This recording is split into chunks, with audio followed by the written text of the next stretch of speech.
Hi, my informative speech today will be on how to plan a wedding. From the will you marry me to the I do, planning a wedding involves endless details, deadlines, family drama, and far too often enough stress to make you want to just elope. Don't get me wrong, planning to some people is a dream, to others it can be a nightmare. There's so many different things to think about when planning a wedding. But if you get yourself together, take one job at a time, you'll avoid the stress and you may actually enjoy the whole process. Maybe. How do I know? I just finished planning my daughter's wedding, so I feel pretty confident in giving you a few steps on how to plan a wedding. Making the announcement is usually the first step in the planning process. Our announcement came during my daughter's baby shower, so it was news to everyone at the same time. Some couples just don't feel right if anyone knows their big news before the parents do.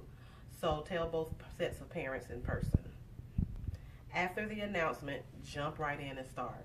Think about the style you like, whether it's a beach wedding, a sit down dinner in a ballroom, or ceremony on top of a mountaintop. Who knows? But don't worry about money yet. There'll be plenty enough time for that. We chose a ballroom ceremony that was all inclusive, sort of. See, our ceremony and reception were held in the same location. If you're able to find such a venue, it'll cut down a lot on time and stress. But for you, think about those wedding dreams and how they work with reality. Now start tossing around dates for your wedding. It's smart to have an idea of what month or season you want to marry in. Then you'll know how long you have to get things organized. Also, it's important to decide on the amount of guests you want at your wedding. Your wedding size will determine where you hold your party, how much it'll cost, and also whether travel will be involved. Therefore, you would need to create a guest list, which is one of the most important things to do. So get with your fiance and make your list. You can and most likely will cut it later, but the first number will be your starting point. Now it's time to discuss money.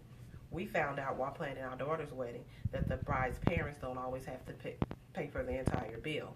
We split the cost, and this was a big help for everyone involved. So find out from both sets of parents if or how much they can contribute. I felt that once the budget was set, everything else sort of fell into space. Next, get organized.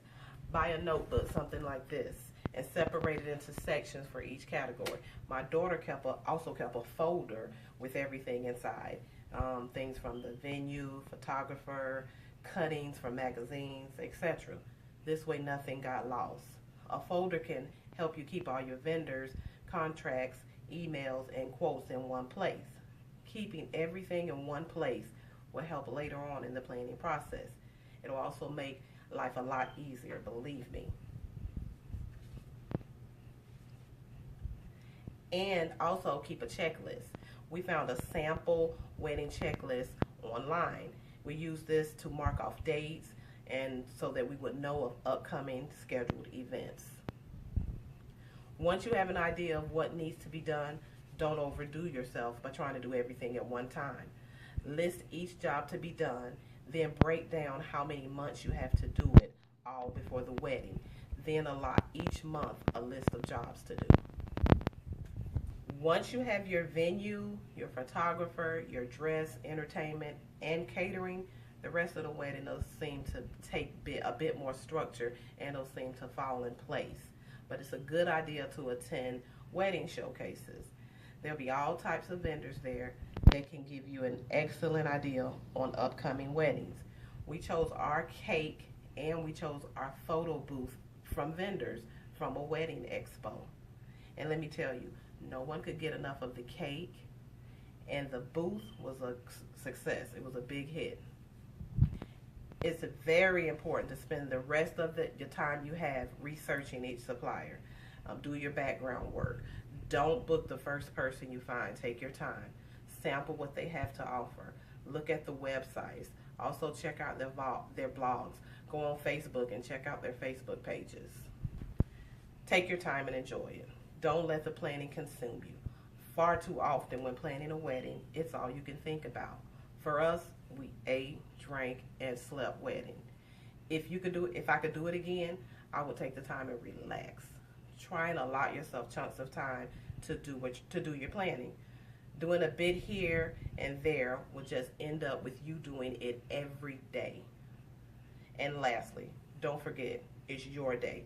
You'll spend a lot of your time trying to make other people happy, especially your family and guests. But it's your day. Don't forget that. Remember, the two people that have the final say so are you two. Some couples lose sight of the actual marriage as they focus so much on the wedding itself. Yes, it's the best day of your life, but you also have the rest of your lives to live together. So try to focus and aim for the long term. Thank you.